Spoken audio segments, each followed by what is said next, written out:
So one of the first things that the project did was to ensure that there was a common understanding on biosafety and biosecurity. And so what we did was to harmonize the biosafety, biosecurity curriculum used in the country, establish a single standard package that really incorporates components from WHO, Sandia training, and other trainings that had been present in country at the time. We also wanted to ensure that there was a network of individuals that could access this training. And we did this by ensuring that the Biosafety Biosecurity Association of Uganda was registered as a legal entity and drew its membership from multiple sectors. So currently, for the national curriculum, we have 48 national trainers. So we have 48, can you hear me? So we have 48 national trainers, and we've been able to cascade this training to others. Up to about 656 health workers have received the training.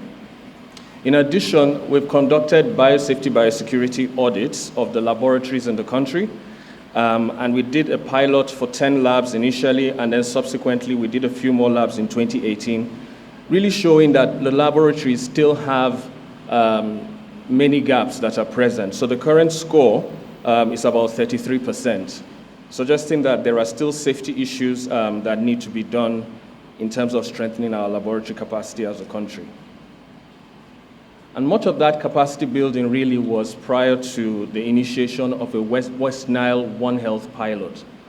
So for those that may not be familiar, the West Nile region in Uganda really adjoins the South Sudan and the DRC. And it has had about, at some point, estimated 1 million refugees coming from South Sudan, as well as refugees coming from DRC. And so you have a situation where you have to cope not just for the national population in terms of the health system, but also for a refugee population. And in some cases, and in one of the districts, Adjumani districts, at some point, it was estimated that the refugee population actually exceeded the host population. So what was our approach in this context, recognizing these risks? The approach was to strengthen the government system, go to the district and provide support to the district system for zoonotic diseases. And the reason why we wanted to do that is because 6 out of the 7 priority zoonotic diseases in Uganda actually occur in the West Nile region. So everything from anthrax, viral hemorrhagic fevers, brucellosis, rabies, plague, have been reported in the West Nile region. The plague program is supported by the CDC and the Uganda Virus Research Institute, and this has gone on for 10 years. So we did not duplicate that, but we felt that we would strengthen the districts, the district veterinary office and the district health office for the other diseases. The first thing really was to ensure we had the necessary leadership, coordination, and organization structures.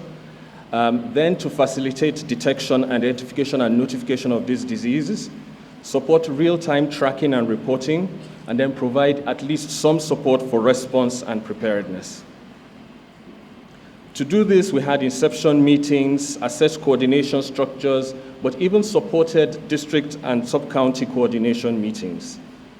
And so far, we have about 125 health workers trained in event-based surveillance, 20 of them from the veterinary sector, and the remaining 105 were from the human health sector, and then mentorship in health facilities for about 272. Perhaps one of the most interesting aspects was that through the PEPFAR, that's the HIV-supported sample transportation system, there was already a way to bring human health samples from the West Nile region down to reference labs in Kampala. And so we basically piggybacked on that same system and supported the veterinary sector to provide samples to the nearest health facility, and then those samples get transported all the way down to Kampala. The other things we did were providing some additional staff and resources to a veterinary lab in Arua, which has now been adopted as a regional veterinary lab, and staffing to the national lab in Kampala. So this gives an example of the types of samples in terms of human health and animal health samples that have been transported through that process. And you can see in some areas over 204 samples were transported in an 8-month period. In terms of improving reporting rates, we were tracking the completeness and timeliness of reporting from the districts through the national surveillance system. And during the period of the project, we can see an increase in key parameters. Uganda has an electronic IDSR reporting system, and the graph you can see at the bottom over here really talks about increases in alert samples that are notified to the Emergency Operations Center. For response and preparedness, it was necessary to map out what infrastructure was present in the district, what tools would be available. We did some risk assessments and also looked at points of entry. If you look at this map, you actually see examples of the types of outbreaks that were investigated by the project within the first year. So there were investigations for viral hemorrhagic fevers like Rift Valley and Ebola and Marburg, but we didn't get any of those. There was one Rift Valley case that was reported prior to the start of the project. There was brucellosis and anthrax. Anthrax in particular was a major issue. So here we see Arua has had seasonal outbreaks of anthrax in the last 12 months.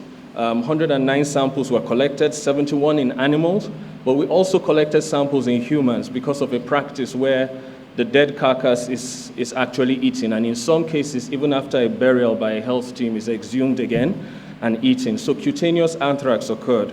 So we had 6 human and 5 animal cases confirmed by PCR. Rapid tests were used through the CDC to diagnose most of the other anthrax cases. So brucellosis had the largest number of samples. I've mentioned the cases of Rift Valley fever, only 1 human case prior to the start of the project, but we know that Rift Valley fever circulates in the region because 6 animal cases confirmed positive during the time of the region, of the pilot. In addition, we have rabies. Rabies is not well detected in the health system, so we provided a register to the district veterinary officer. He ended up with more cases, reported about 300 cases compared to about 150 cases that were seen in the human health system. And now we have to focus on the Ebola preparedness based on the outbreak in DRC. Prior to the last month, what would happen is that you would have weekly or bi-weekly district task force meetings.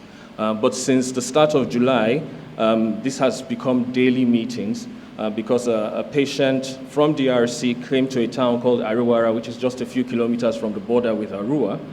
And there were about over 100 cases that were exposed to that particular patient. And so the ministry stepped up preparedness in Arua, and now we have daily district task force meetings for Ebola preparedness. In terms of preparedness, was also training. Training important for case management. Case management tends to be one of the biggest gaps in terms of preparedness. Surveillance tends to be strong, but what to do with the patient tends to be weak. Supported screening at points of entry. 4 points of entry were selected. My opinion was that this wasn't going to work very well because there were many illegal or unauthorized border crossings.